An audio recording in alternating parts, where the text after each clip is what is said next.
All right, everybody, we're live. Do we want to play the intro video or what? Let's just do it. I don't know. Let's see if this works. Let's just play it and see what happens. I don't know. Is this it? Fire it up.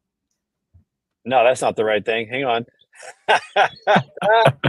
Here we go. Basketball when they've added Buddy Hield and replaced Clay. Buddy Hield is actually playing defense for like one of the first times in his career. He has Buddy Hield. Dude, he has the motivation to play defense now, and he's always shot the ball so damn well. So I think that it's going to be – I think that addition's a lot bigger than what people give anything credit for. Yeah. My pick tonight is Warriors. I think they're hand Cleveland the first losses.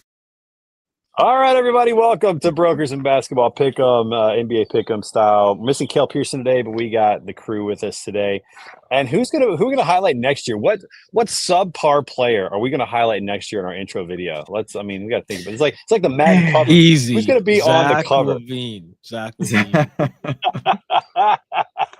It's fast. May have to make that happen. Tommy's been thinking about this for a while. He's already got I've got it in my head. I'm ready. Good to see you guys. Likewise. Good to be back. Missed last week, unfortunately. That was a bummer, but that's okay. It's summertime. We're all kind of doing some different things. That's kind of the way it goes. I was in London recently on a trip, and that was pretty wild. I got to go overseas and have a little fun with that. But it's nice to be back. And today I'm in North Dakota. I'm in Medora, North Dakota. You can look it up on a map. It's beautiful. Not a lot here. I have to say, guys, it's my 50th state that I visited. I've been to all 50 states now. So. That's the last one. Congratulations. This is the last one, dude. Last one. So what's the most underrated of the 50?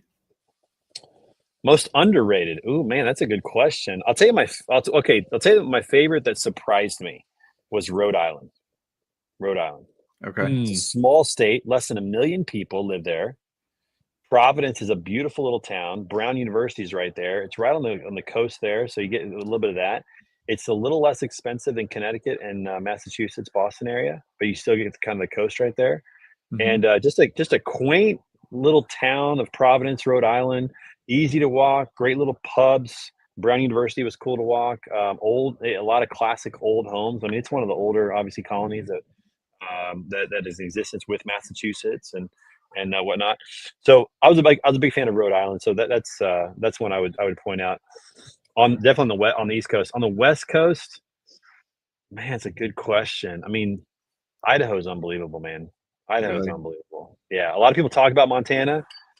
Coeur d'Alene, Idaho is probably one of the most beautiful places that I've been in the United States. It's just fabulous. So, Idaho's get out to Idaho.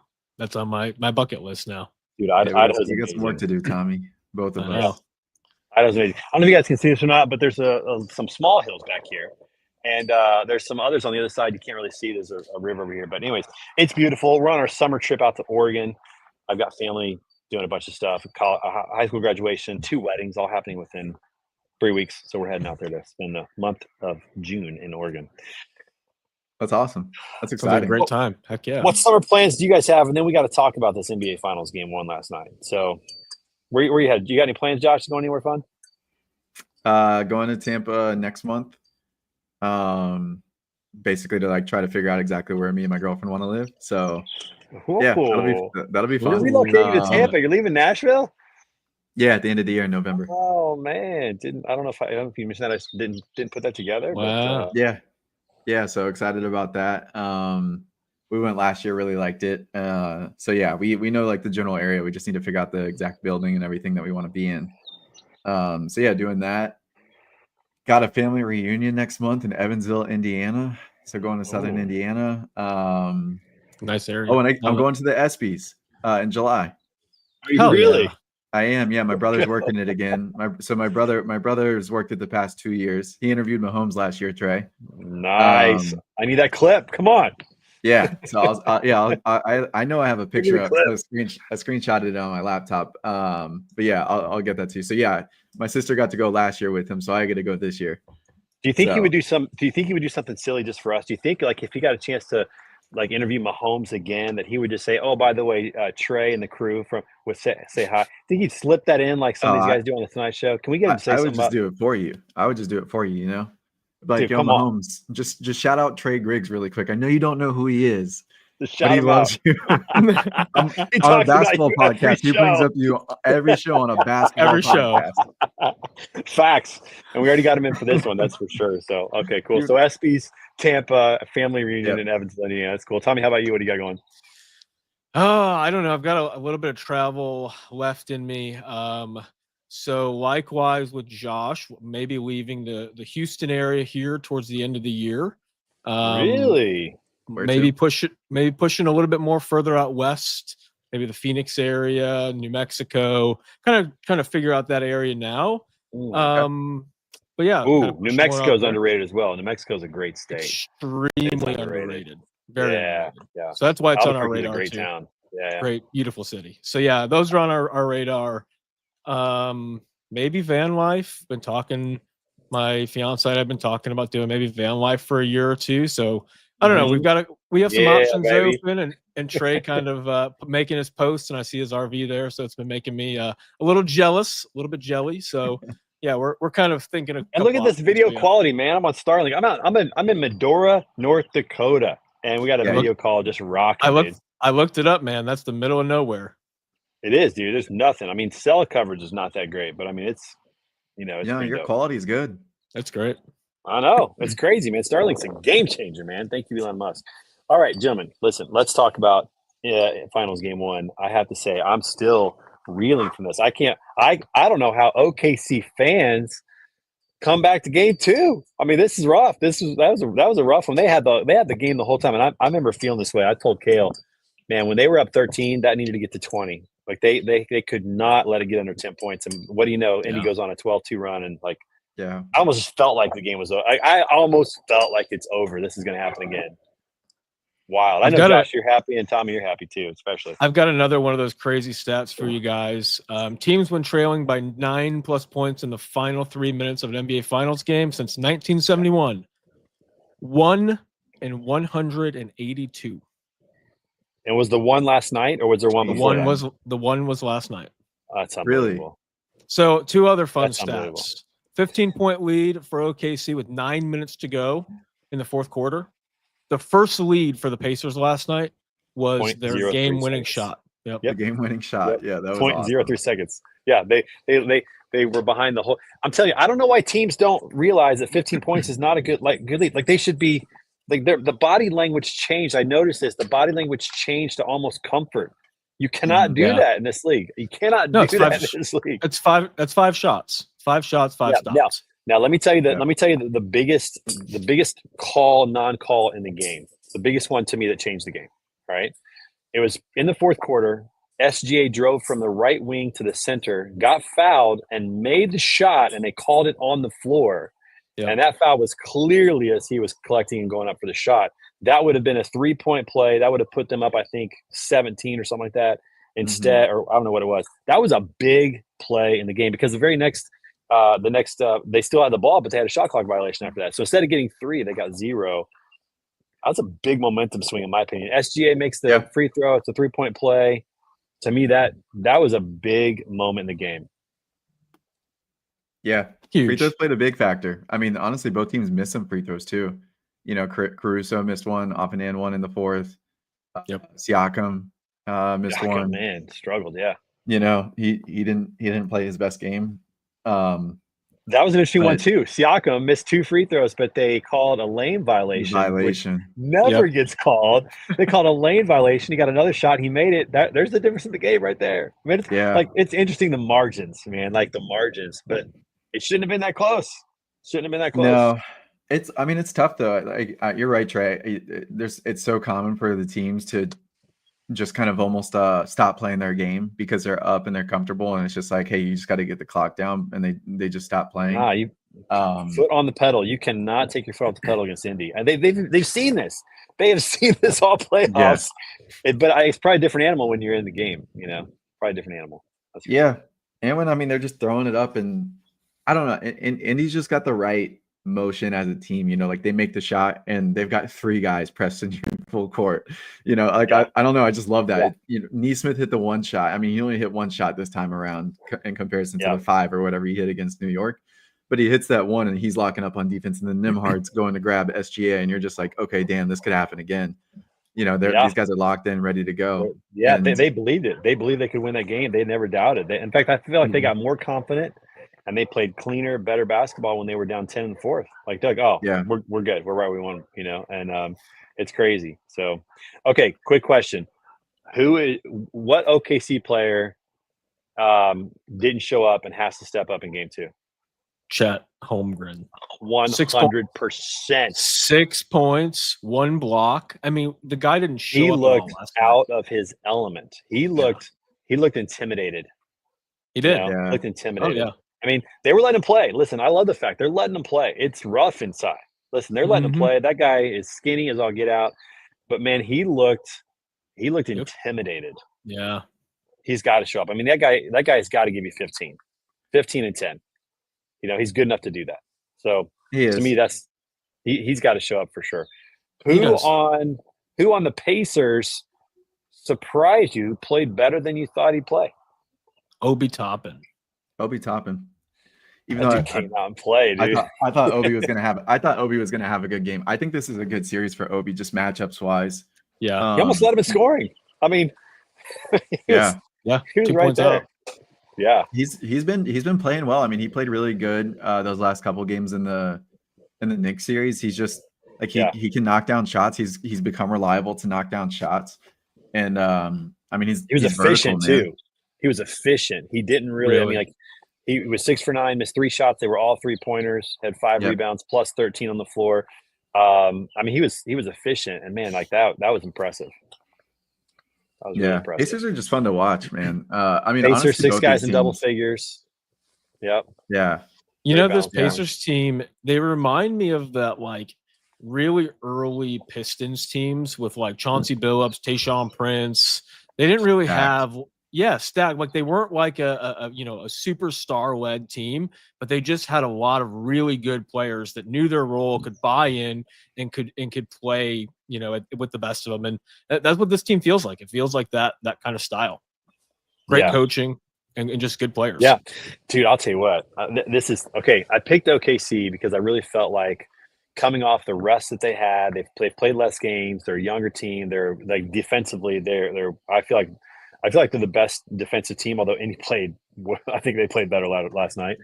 I just had a feeling it was their time. They were going to play SGA, his moment, like his time to shine. But man, I feel like Carlisle has done just a tremendous job with this team, and they've all responded. They're playing together. There's no eye. Their body language. They're not complaining. They're not looking at refs. Nope. Like they're mentally right now ahead of OKC. They're mentally sharper than OKC. I wasn't prepared for that. Yeah, I don't know. Last night was a kind of a weird game. It was one of those ones where you're kind of and I don't know. For me, when I'm watching it, I'm like, damn, okay, this OKC is just swarming on defense, and this could be a really fast series. Like it felt that way for the majority of the game. It did, because I mean, they didn't put them away. No, I know, and I know, and that's the thing where if I'm OKC, you're not panicking, but you're also most likely not going to have a game where you turn somebody over 17 times in a quarter, you know, or however many times it was in that first quarter in the first half. Because I mean, it was 20 in the first half, but only 24 for the game. Yeah. So and that's the thing. It's like, you just cut out the turnovers, because even when they had all those turnovers, they were still down, I don't know, 12 points, which isn't that much. You know, it's still they held them to 39% shooting. I mean, they held Oklahoma City down at home. I mean, you know, Shea shot what, 46%? I think he's 14 for 30. He shot a lot. He shot a lot. I don't think he took great shots. I know. I don't think he took great shots, but I think he was definitely aggressive early on, which was good for sure. Well, Jalen Williams 6 for 19. Yeah, I think Shea did what you kind of would have expected probably Siakam to do for the Pacers, because Siakam's the one that's obviously won a title. But it was really interesting, man, because honestly, it became Nembhard's show to just run.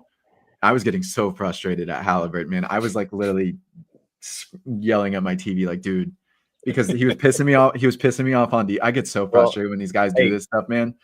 But he was on defense. He was really frustrating because every single time in the actions, Nembhard's guarding SGA, and Nembhard did a reasonable job. I mean, I know SGA had the big points, but he also put up a ton of shots. But they would come over in the actions. Case and Wallace would come over to set the screen to get the switch on Halliburton. And dude, Halliburton was just acting like a cone on defense, and especially in pick and rolls, because he just like stands there and he doesn't do anything and help and all that kind of stuff. And it's like, dude, if you're not going to do anything on offense, and if you're going to make Andrew Nembhard handle the ball and actually run the offense, because Halliburton just running into the corner, like he hit the shot, but Halliburton had a shitty game in my opinion. And so, you know, he's just, and it was Nembhard's show. Like Nembhard was running the show and doing really well, all like literally offensively and defensively. Yeah. But man, like I hope, like that's the thing. Halliburton and Siakam, going back to it, I think Shea did the right thing, because like you're calming the nerves. Everybody had nerves to start off the game, and all these guys have not been in the finals except for 2 people. But you would kind of expect like, okay, Siakam, like go take the mid ranges, man. Like put up 20 plus shots, put up 25 shots. And like get your team to just have this, because I mean it started to get to a point where like, yeah, man, you're relying on Andrew Nembhard and Obi Toppin, and nobody really expects this. And these guys legitimately led you. I know Halliburton hit the shot, but it was literally Nembhard and Toppin that got him there.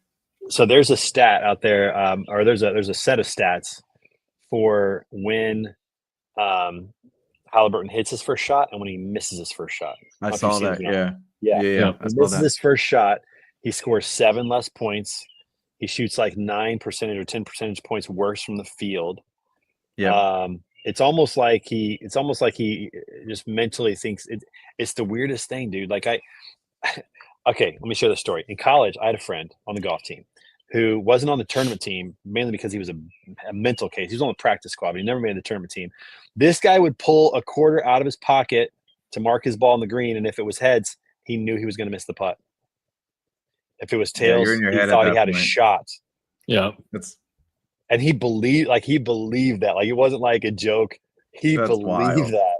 And so you look at something like that and you think about, well, what's going on in his head when he misses that first shot? What is going on in his head that he misses one shot and it's like he shuts that part of his game down, or he just shuts something down. He's not as strong on defense. He wasn't as much. He wasn't making as many assists last night. He wasn't handling the ball as much. Like he wasn't as aggressive. Like, what is it about missing the first shot for him that takes him out of the game? Yeah, it's wild. You know? Yeah, it's a mentality. It's strictly mentality. That's the reason why Shea is so good, and Shea's only going to continue to get better. It's like when Shea misses a shot, you can literally see he wants to just like already go take the next one. Yeah, and there's hardly any players in the league that just like have that mentality, and that's the reason why he put up as many as he did. I mean, his shooting volume was Jordan and Kobe-esque in terms of just like, I'm going for it. And I loved it, man. Like, dude, he played a great game. And man, he finishes some shots at the bucket that you're like, how in the world do you make some of this stuff, man? It's crazy. Okay, so let's talk about where we're at with our standings. So obviously you see Tommy's logo up there because he is currently leading in standings. He has 46 points in the NBA playoff picks. I got 41, Kale 31, Josh at 26. As far as this round goes, we've got Josh, you got OKC in 6 games. That's still very much on the table. Tom, you got Pacers in 6. Man, that's also very much on the table. Might even be less than that. Kale's got OKC in 6. I foolishly went OKC in 5. What was I thinking? You got to go perfect from here. That's not going to happen. That's unfortunate. That was really I mean, if OKC wins, I win, so that's good. So that games don't matter as much, but that's pretty embarrassing. It's going to go 6 or 7, I think, or it's going to go 5 Indies way. I mean, I think it'll be 6. I think it'll be 6. Tom, okay, so here's strictly by just riding Indiana all the way through. That's incredible. He did. Yeah, listen, man, I felt the hype when I was in Indianapolis and said they're going to the finals. That's true, man. You were at the playoff game there early on. You were the Cavs game, right? Weren't you at the Cavs game? I was at the Bucks game. The come from behind. Bucks you game. Were early Bucks. Oh, okay, yeah. Okay, so you were at the Bucks game. Yeah, because so you picked Indy every round, dude. Every round, and they have not let you down. They have not. And next year we are going to go with a similar strategy, but just not with the Bulls because they are garbage. You're picking that team early on. You're just riding them all the way in. Yep. No, it's pretty impressive. Okay, so let me ask this question. So we obviously we got the game tomorrow. We got 2 in Indy. What do we think? We know it's going to come back to OKC unless Indy sweeps. So let's just say Indy doesn't sweep. Okay.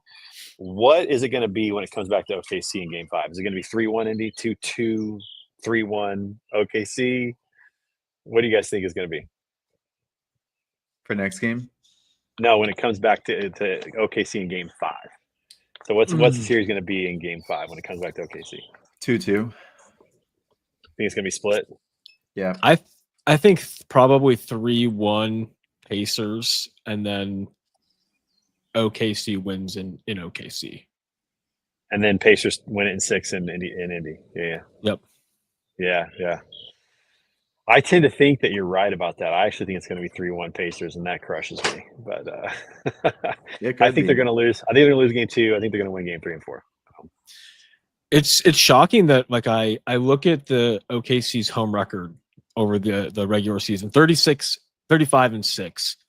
And to think that, I'm choosing them to lose 2 straight home games out of this, like it's kind of delusional, right? Like 2 out of 3.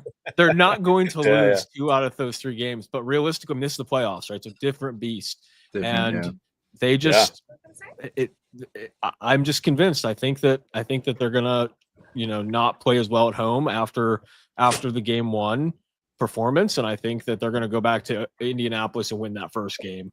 And Indy will come back and rebound. So you think OKC is losing both at home? Both at home. And then I'm going to have to take – this is ironic. I'm going to have to take the lose 2 games at home, come back and win bet. I'm going to have to take that.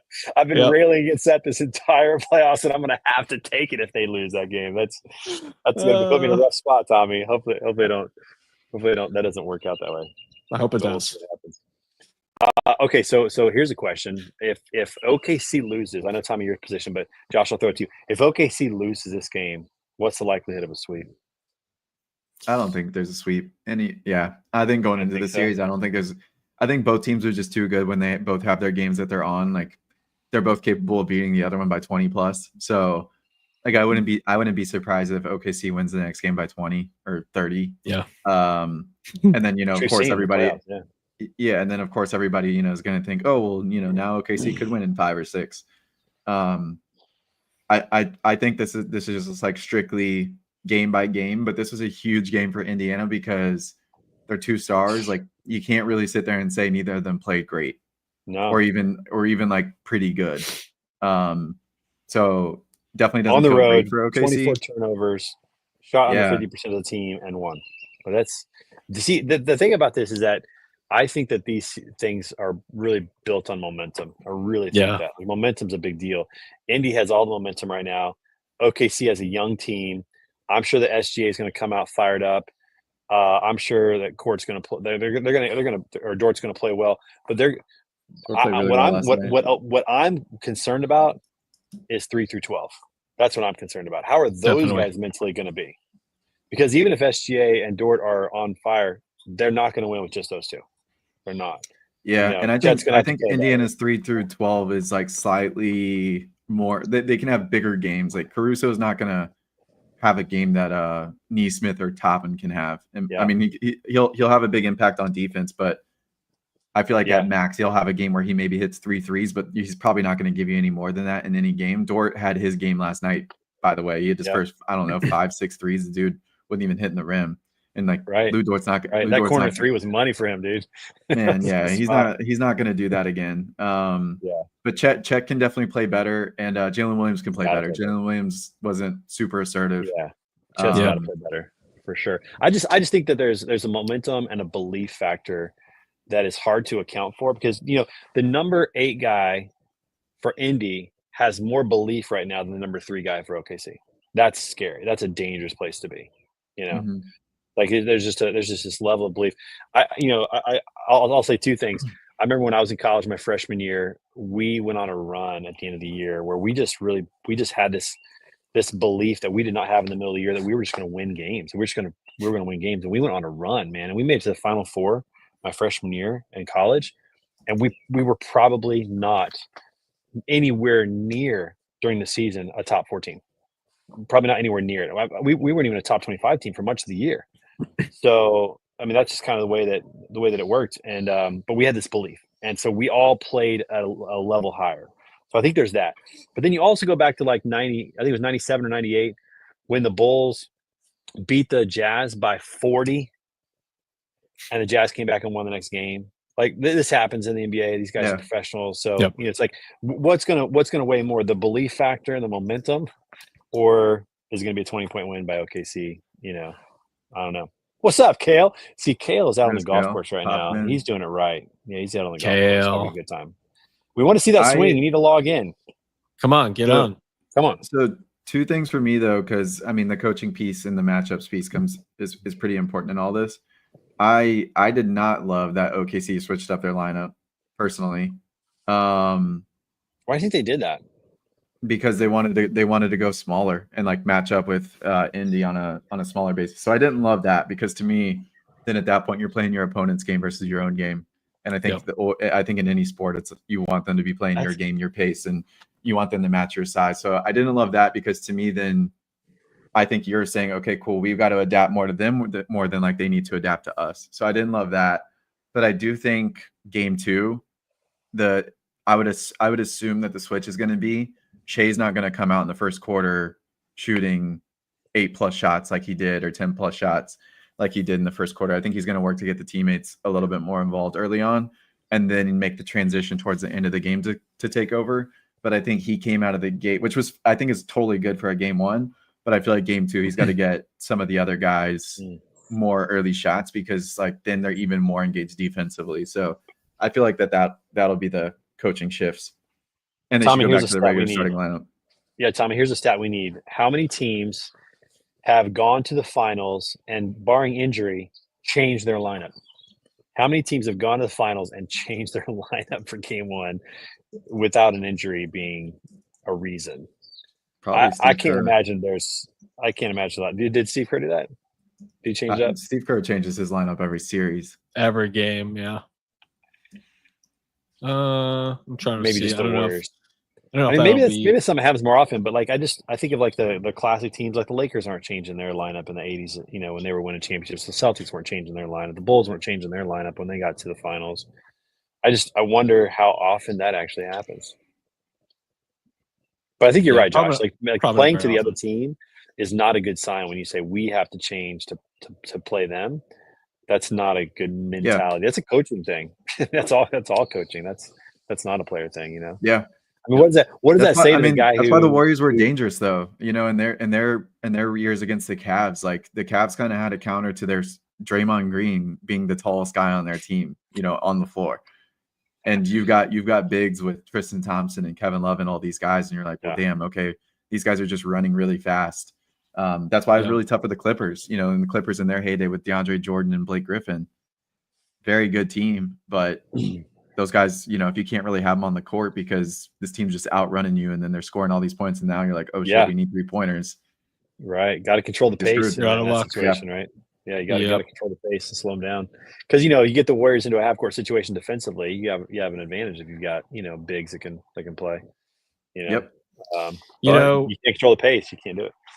Josh, to your point, I actually disagree with what you're saying. I honestly think that Shea. So to touch on, so with Shea coming out not being as aggressive, I think he's going to be even more aggressive game 2 because they lost, and I think he's going to try to put up a much bigger first half and not get his teammates as involved until the second half. I think Chet's going to struggle a lot. That's just my thought. I think he's going to be really, really, really aggressive, and I think that's what coaching is going to put on him. He played, I think, the most minutes out of anyone, 40 minutes last night. So I think he's going to play 44 minutes, and I think he's going to be Shea. I think he's going to be extremely aggressive. Will Shea trust his teammates going into game 2? That's a good question. Will he look at Chet and say, "I'm not going to pass the guy the ball. He's not. He was 2 for 9. He's not even. His mind's not in the right spot. I mean, is he going to trust people to do that, or is he going to?" And that could be young. It could be kind of immaturity, or it could be the best thing that happened. I don't know. I tend to agree with you, Tommy. I think he's going to be like, I just have to take, like the mama mentality. I don't trust you guys. I'm taking it. Yeah. Maybe that's a mistake. I see what you guys are saying. I just think that's going to happen. I think it's just going to be the flip, though. I see him. I hope so. Like if I'm Shea, it makes more sense in the first half to say who's showing up today for me, right? And then if nobody does in the second half and you got to take over, then just go do your thing. But I don't know. Like I think that will be very interesting to watch in terms of how they choose and like what adjustments do they actually make in their strategy. I just think that has to be something to consider because again he had the volume and stuff, but the first thing that you guys brought up on the call or on here is Chet, and it's like, okay, well, do you run plays for Chet to start the game to like get Chet going because he can be an impact both offensively and defensively. And do you try to do that out of the gate? And I feel like you got to. I don't think you can sit there and say, okay, Chet just had a bad game. Let's hold off on Chet until the second half. Like, no, you need Chet coming out of the gate hot. I don't disagree with that. Yeah, I would agree. But the question is, what if he comes out and he puts up, 5 bricks? Oh, for 5. Down yeah. 10. You play Hartenstein. That you figure it out early. Would you rather figure it out in the first or second half? That's true. That's true. Chet becomes a non-factor in the series. The thing about Chet that's crazy is like he's a very skilled player. He's obviously got length, but man, he just seemed overpowered. He seemed overpowered yesterday, just series. physically. That matchup is going to be really hard for him, but he brings a lot of skill that is needed. I don't know. We'll have to see. I'll see how they play it in game 2. Speaking of game 2, what do we think about this schedule? I'm not sure how I feel about this. 3 days between games 1 and 2, 3 days between games 2 and 3, and then a 2-game split, and then another 3-game split. I don't know that I like it being spread out this much. That's my take. Maybe it's just a fan take. Like I would think that games within one spot would be every other game. Oh, there he is. Look at this. Look at this guy. What's up, man? My name's Drew. I'm subbing in for Kale right now. What's going on? He's got to snap hook a drive real fast, but he'll be joining us shortly. But I agree with that hot take. I agree with that hot take. Chet's got to come out hot. They need him, dude.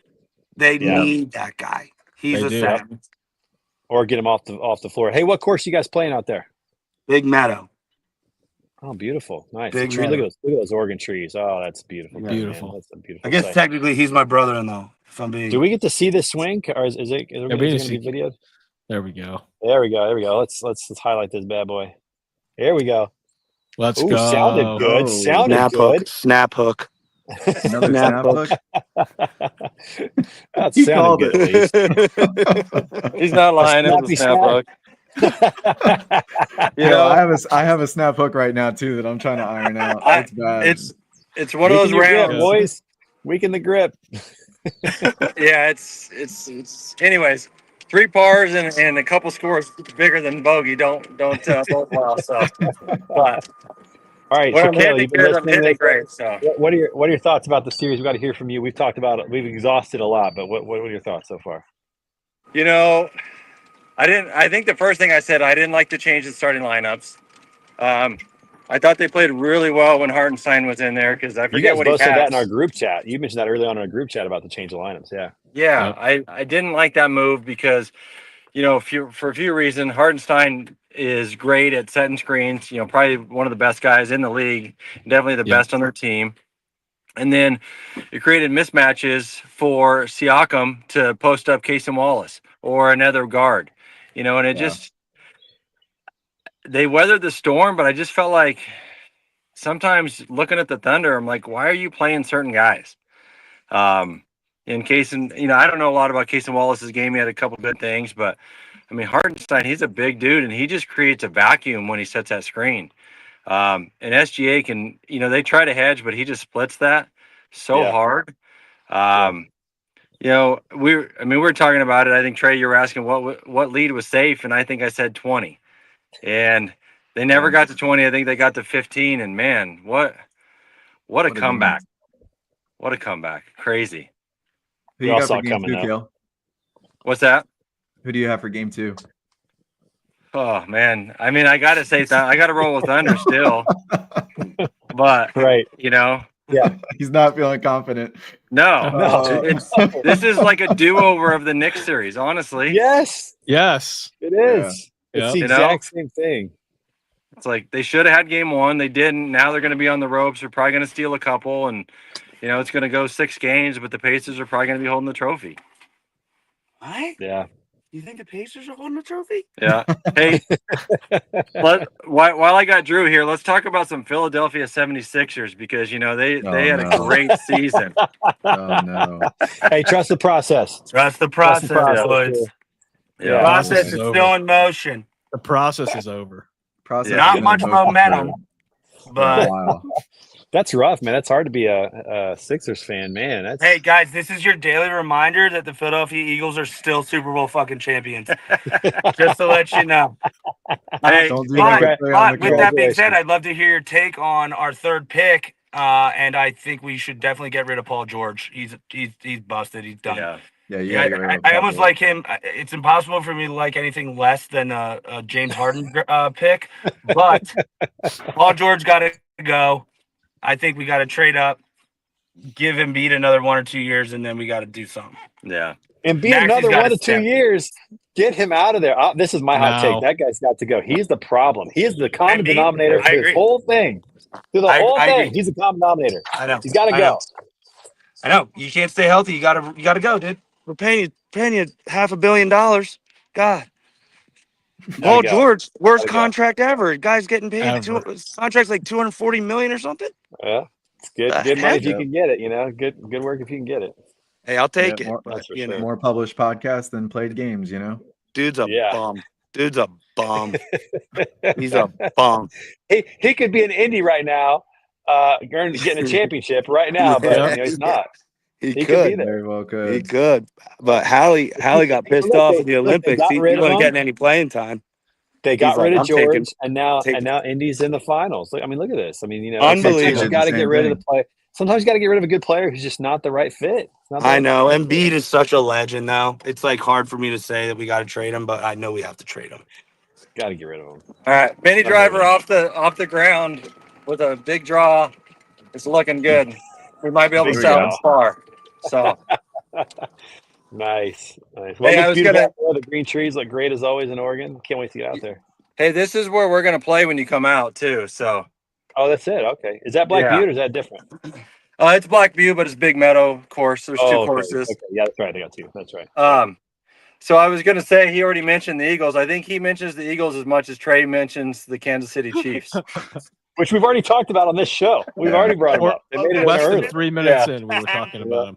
There's Yeah. no way the Eagles repeat, though, right? They Drew, lost too many, Drew, listen, too many guys on listen. defense. It's really easy to lose the Super Bowl when you won the previous two. It's not so hard. It's not as bad. How about that dynasty? We fucking whacked. It was 40-6. We waxed that dynasty. It's a speed bump on the road to the dynasty. I mean, Oh my God. you know, we're reloading. Mahomes is fired up more than ever. Like, it's going to be a great season. I can't wait. People are still the analysts are still saying, well, they're not going to win the AFC West. Shut up. Are you kidding me? Like, they're going to win the AFC West. They own that. They own it. I got the Commanders. Commanders Commanders going are to Super Bowl or winning it all. They're gonna win it all. They got the. Ooh. I the mean, Commanders. I can't fault that in the NFC. I mean, Yeah. All right, I got a jet, guys, so we don't hold it up. See you, Kale. See you let guys. us Yeah, know Thank if you. you par the hole or not. I'm saying no par on this hole. There's no chance you're not making par. I'll let you Let us know. know. I'll text Let the us know group in the chat. comments. That's I'll, right. I'll let you know. In the comments. We got to put on the All show. right, in the we'll comments. do. All right. See ya. See you, brother. Oh, man. Doing it right. Doing it right. All right. So what else do we need to talk about today? Oh, talk about the schedule. Tell me what you think about the schedule. The break. 3 days, 2 days. Tommy, any It's thoughts? weird. Out. I think it's weird, but I don't mind it. I think they need a break. It's the finals. No. Listen, every other day you play a game.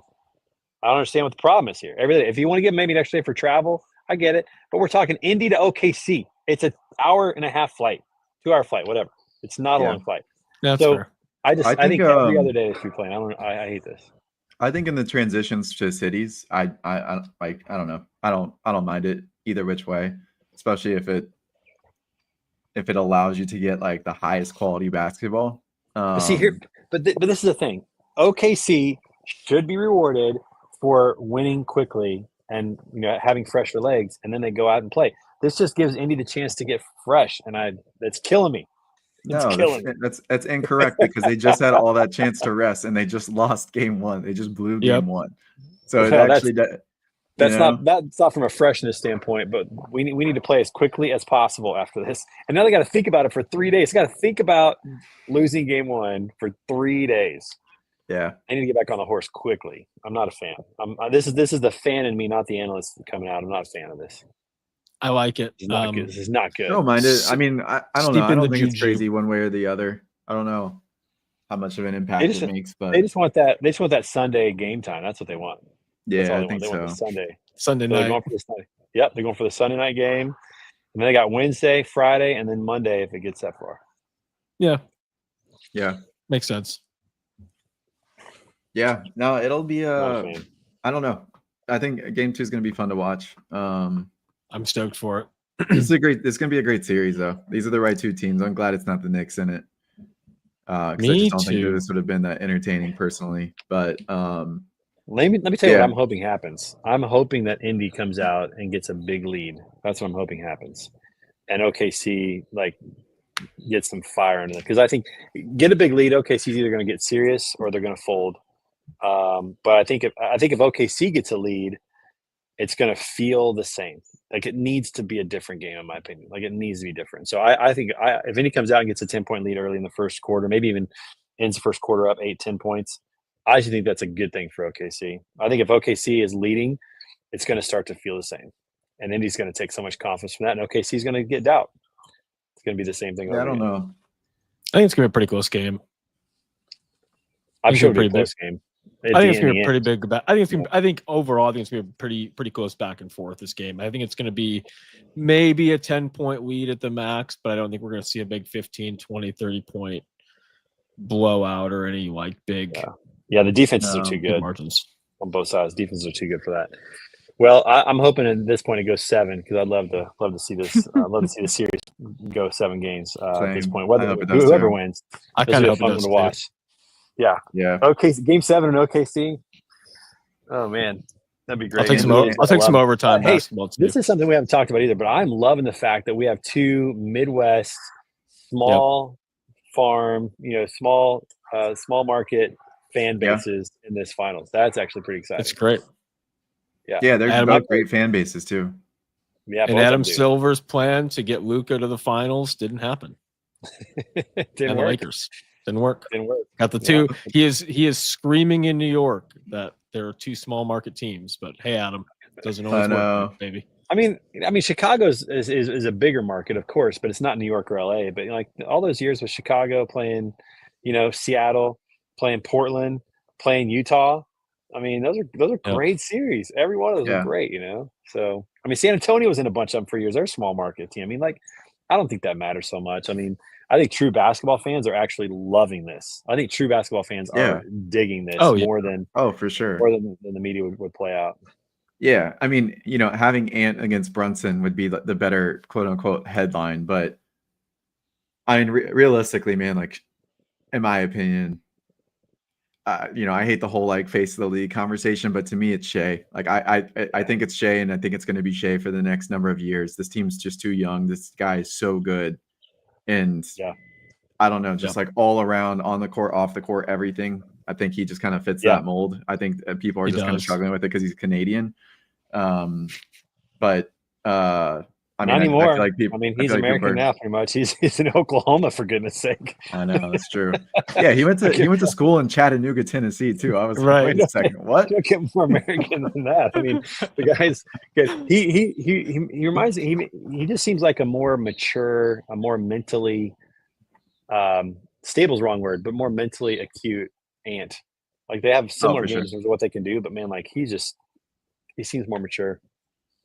Yeah, he's just got a different. I mean, they mentally both are very confident, but Shea has I think a different maturity, leadership quality. Yeah. And it's not to say that Ant doesn't, because Ant does. I'm actually pretty surprised by Yeah, Ant's it's like leadership Ant's here, capabilities. and Shay's Just here. different.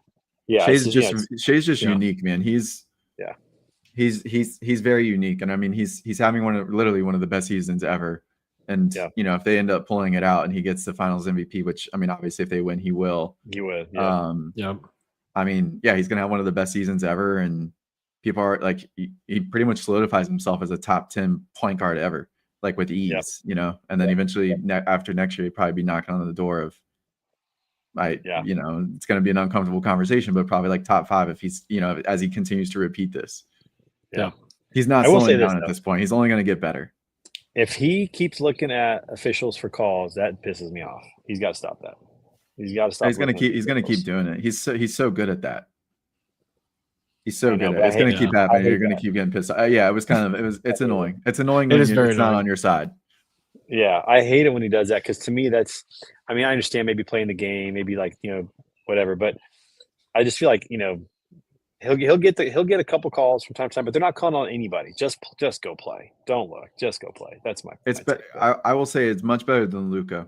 Luka like literally makes me 100%. dislike him because 100%. Of how Luka acts, and it literally 100%. mentally checks Luka out of the game. Shea's still in the game, and it's not taking Shea out of his game, but Luka. There's a reason why he's at home right now. Yeah. If the Pacers are getting calls or even other players on this team are getting calls and he's going to the rim and he's not getting calls, okay, maybe you complain a little bit at that point. But when you just know that they're not making the calls, because it's been this way the whole playoffs, which is cool. When you know they're not making the calls and they're going to let you play to the very end, to the very last point that they can blow their whistle, just play then. Just go get it. Just play, Man, did you guys see that play by Lou Dort on defense in the paint? Just the straight vertical. Yes. That was unbelievable, man. Dude, I was impressed first of all just by the verticality, just going straight up and being disciplined to do that. But then to get the block after that, block. He knew it too. Every high school and college coach should clip that, and show that when season starts next year or even right now. Bring him in for summer workouts. Watch this clip, boys. Watch just do that. Just do that. Just do that. You don't have to do this. Straight up, chest him, which he did. And then if you get a chance block, he wasn't going to make that shot anyways, but if you get a chance block him, but just, man, that was impressive. That's the way you do it. That was so, so good. Yeah, every high school and college basketball coach, if you haven't clipped that yet, you need to clip that. Send it to all your players. Text it to every one of them. Make them practice it over the summer. Yeah. Oh, it's so good, man. Well, good stuff, fellas. It's going to be a good one. So we got game 2 on Sunday, game 3 the following Wednesdays, and game 4 will be Friday night. So we'll have 3 games under our belt when we meet together next Friday. We'll see where we're at. I got a bad feeling it's going to be 2-1 Indy this time next week. Hopefully not 3-0. That's going to be the worst situation. I know. We'll have to see what happens, but all good. All right, fellas. Hey, have a great weekend, and we'll see you next week. We're out of here. Do we play it on the way out, or do we just close this thing? What does he do? We close.